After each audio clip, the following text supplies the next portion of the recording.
How's it going? Marty Schwartz here. Going to teach you a real easy progression. It's great for beginners. When I say beginner, I mean, you've been working a little bit, if we pretend that the fourth fret is 0, then I'm going to put my middle finger on the third of the low E, index finger on the second of the A, and then pinky on the third of the high E, ring finger on the third of the B. And you get the G major chord. So that's the first chord. The next chord, I'm going to go to a D chord.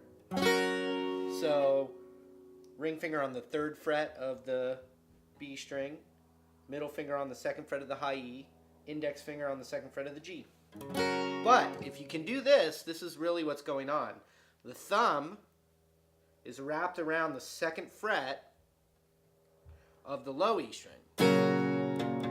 So the first chord is G.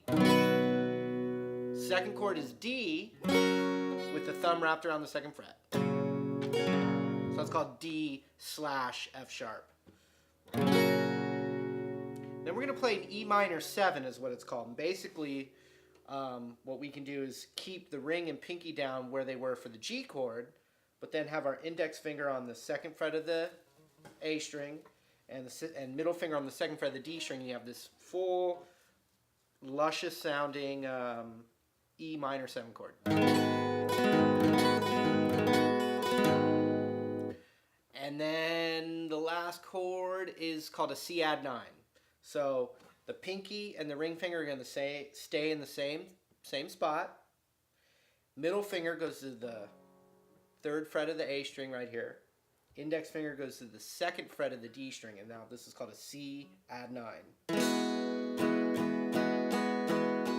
So here are the chords. G, D over F sharp, E minor 7, C add 9. And by the way, the E minor 7, for instance, if it's too hard right now to keep your ring and pinky down, you just play a regular E minor. It's still going to work for singing or anything. It's going to serve the same purpose.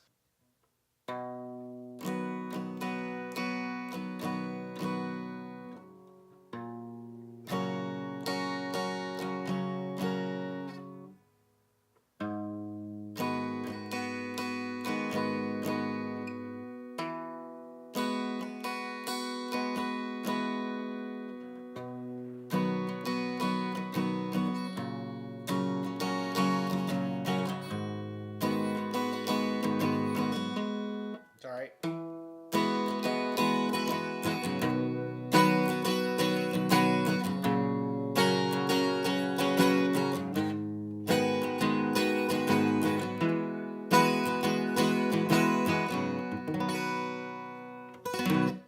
Alright, so why don't you try and play along with me, and what I recommend you doing if the rhythm's still hard for you, one down strum for each chord change. But otherwise, play right along. We'll jam it out. Here we go. 1, 2, here we go.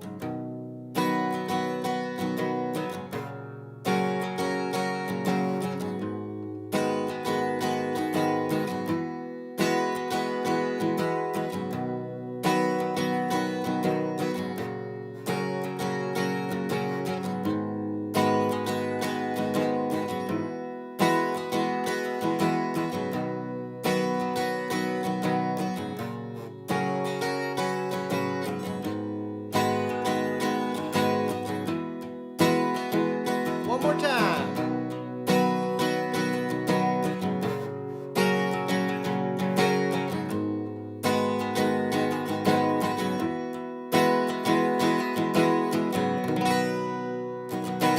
There's a bridge in this song, but there's a really good kind of songwriting technique that I'll point out, and that's taking the chords that you're already using and mixing them up into a new progression. So what he does is he takes that E minor 7 voicing, and he goes 1, 2, 3. Then we're going to go do that C add 9. So 1, 2, 3, 1, 2, 3 to a D chord.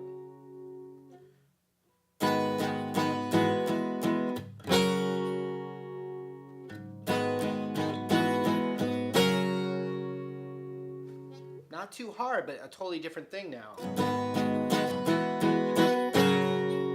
Just like that.